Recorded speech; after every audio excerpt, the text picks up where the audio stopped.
গত কয়েকদিন ধরে শুনতেছি যে ময়নাগঞ্জ নাকি উপজেলা হবে। হ্যাঁ, এদিকে আবার আমাদের নাকাইহাট ইউনিয়নের কিছু মানুষ তারাও দাবি করতেছে যে নাকাইহাটকে আমাদের উপজেলা বানানোর দাবি।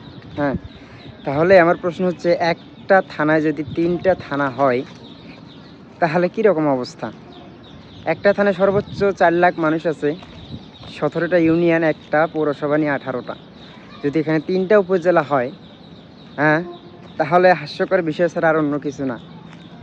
তো আমাদের মাননীয় এমপি মহোদয় একটা স্ট্যাটাস দিয়েছিলেন যে গোবিন্দগঞ্জের মহিমাগঞ্জকে একটা উপজেলা হিসাবে তিনি করতে চান।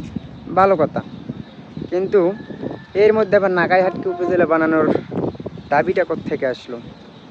আসলে কিছু কিছু বিষয় আছে যেগুলো মনে করেন যে আবেগের বশে করে। হ্যাঁ, তো এগুলো থেকে আমাদেরকে সবাইকে বেরিয়ে আসতে হবে। যেইটা করলে আমাদের গোবিন্দগঞ্জের জন্য সুবিধা হবে, উপকার হবে, ভালো হবে, সেটাই করতে হবে। হ্যাঁ, তো সবাইকে ধন্যবাদ। এই ভিডিওটা দ্রুত শেয়ার করবেন যাতে আমাদের গোবিন্দগঞ্জবাসীর কাছে পৌঁছায়।